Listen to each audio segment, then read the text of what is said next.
सिन्धुभ्यैव च पतितानां पावनेभ्यो वैष्णवेभ्यो नमो नमः।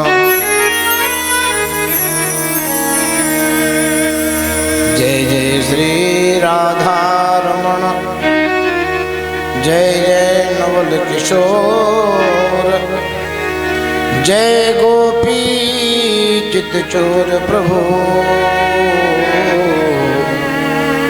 जय जय महाखन चोर।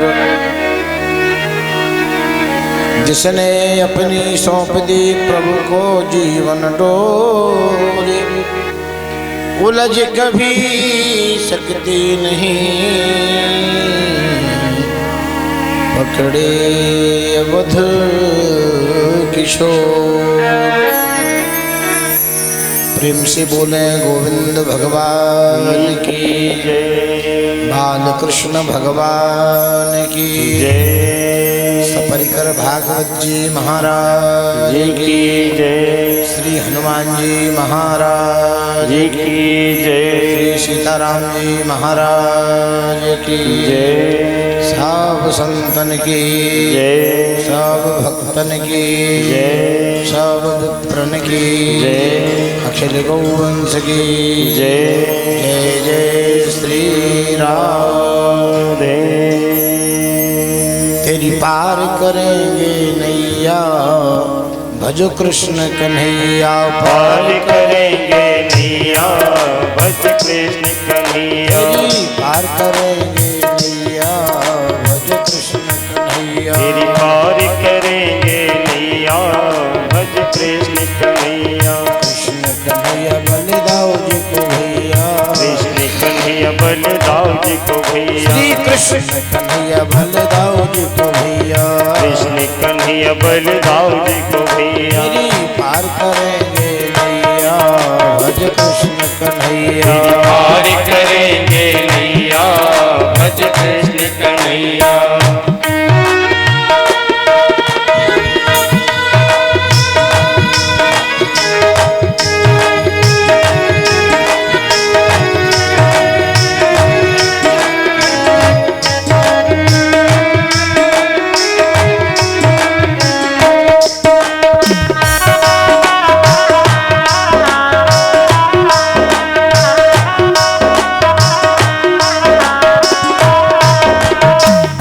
कृष्ण गोपाल हमारो, कृष्ण गोपाल हमारो। श्री बाल कृष्ण गोपाल हमारो, कृष्ण गोपाल हमारो।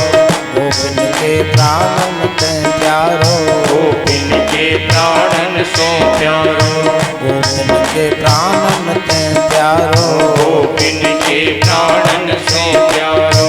मैया के आँखन को तारो, मैया के आँखन को तारो।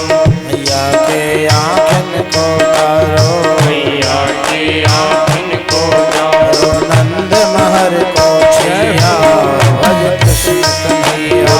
नंद महल को छैया, भज कृष्ण कन्हैया। मेरी पार करेंगे नैया, भज कृष्ण कन्हैया। तेरी पार करेंगे नैया, भज कृष्ण कन्हैया।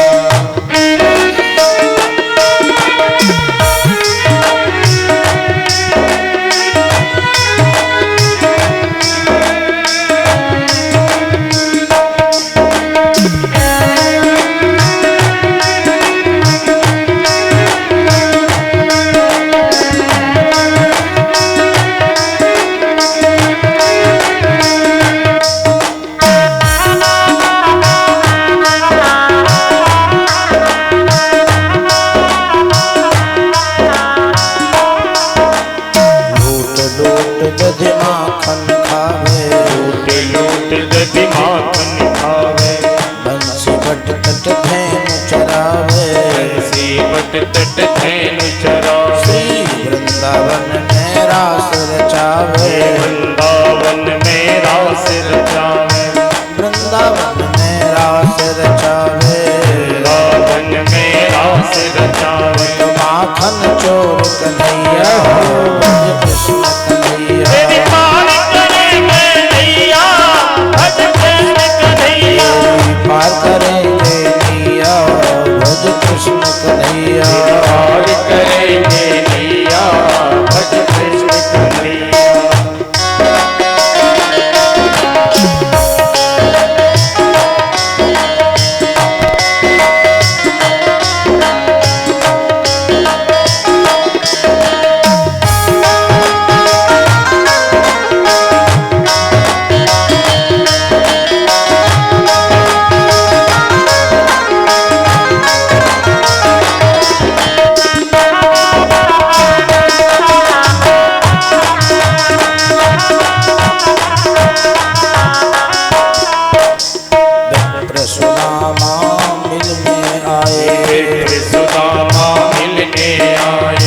भगत सुदामा मिलने आए।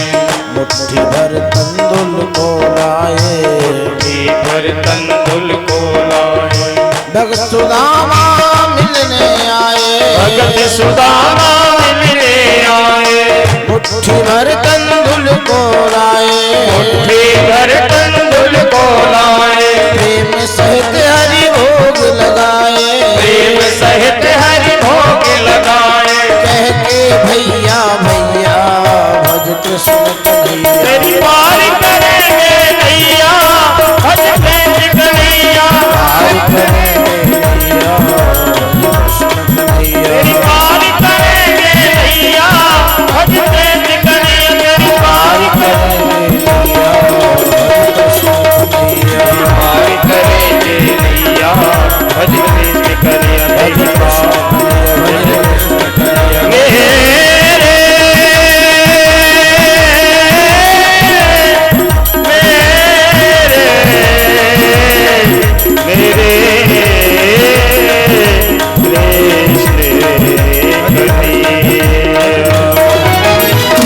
बोलिए बालकृष्ण भगवान की जय। अकारण करुणा वरुणालय भक्तवांछा कल्पतरु हे गुरु परमात्मा श्री यशोदानंद संवर्धन लीला पुरुषोत्तम बिहारी जी महाराज की करुणा कृपा के कारण मंगल में विराजमान हनुमान जी के प्रांगण में सप्ताह ज्ञान यज्ञ के तृतीय दिवस की प्रथम बेला में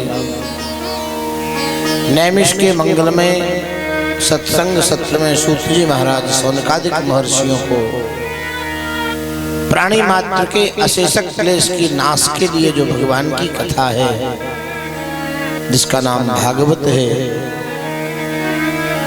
वाचन करते हैं।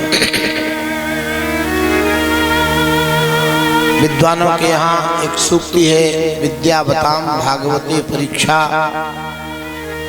स्वर्ण की परीक्षा अग्नि में होती है, वीर की परीक्षा रण में होती है, विद्या और विद्वान की परीक्षा भागवत होती है। ये परमहंसों की संहिता है। जिस समय सौनकादिक महर्षियों ने सूत जी के मुख से सुना, धन्यम भागवती वार्ता प्रेत पीड़ा विनाशनी, ये वार्ता धन्य है जिसने प्रेत इस संसार में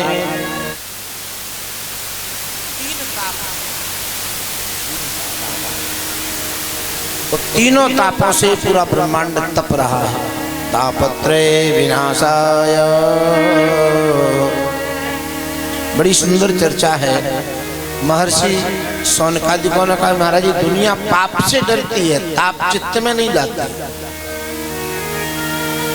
प्रत्येक प्राणी पाप से भयाक्रांत है।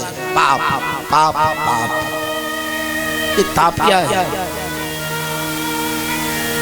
तो वास्तव में ताप अगर चित्त में आ जाए तो पाप पास में नहीं आएगा। सौनकादिकों के प्रश्न पर सूत जी ने पाप को बहुत दूर से खारिज कर दिया। पाप बहुत डरपोक है। पहले तो पाप की व्याख्या है, पाप कहते किसको है? स्वामी श्री कृपात्रि जी महाराज कहते कि जिसको करने में, कहने में, सुनने में भय प्रतीति हो, डर लगे, उसी का नाम पाप है। जिसको करने में डर लगे, जिसको सुनने में डर लगे और जिसको वाणी से कहने में भय लगे, उसका नाम पाप है। और इसको समाप्त करने के लिए तीन ताप जो हैं, दैहिक, दैविक, भौतिक। दैहिक ताप कहते हैं जो शरीर से होते हैं, देह से हो। गृहस्थों से प्राय 5 पाप रोज होते हैं, नित्य, न चाहने पर भी होते हैं। आप पैदल चलते हैं, आप गृहस्थी का कार्य करते हैं, आप हल कर्षण करते हैं, माताएं गौ गोबर करती हैं, रसोई में चूल्हा जलाती हैं, कितनी भी सावधानी से देखो भाई, आदमी की हत्या, हाथी की हत्या और चींटी की हत्या बराबर है, क्योंकि ईश्वर का अंश सब में बराबर है, न ज्यादा है न कम है।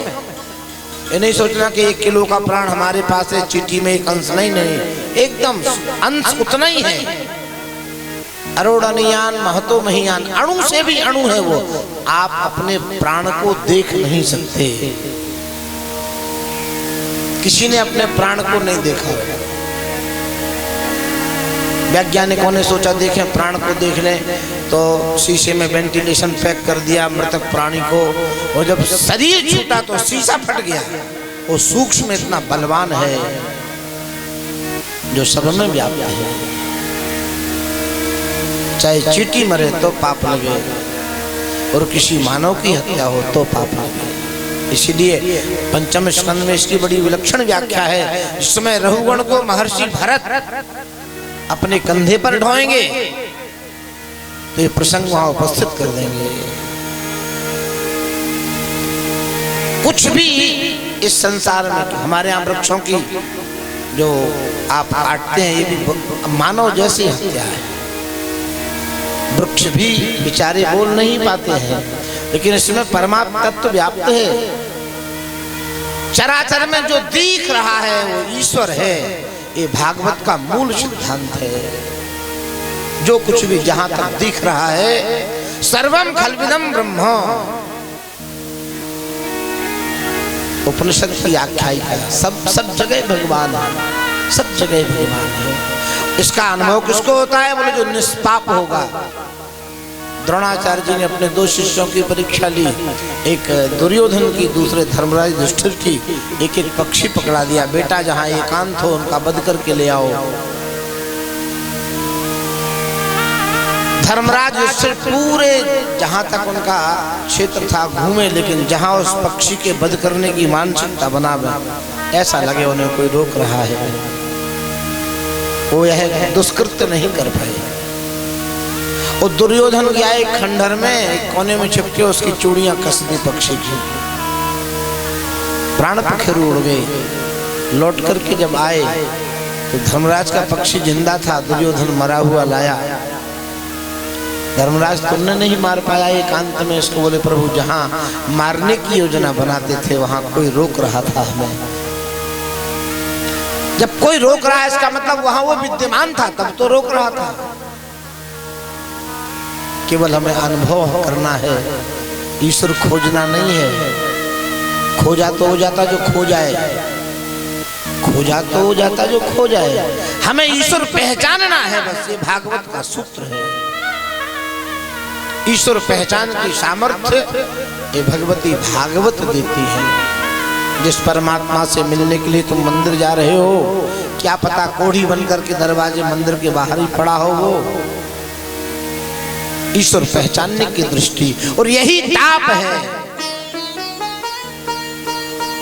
जो श्री सुखदेव जी कहते तापत्रय विनाशाय श्री कृष्णाय वयं नमः।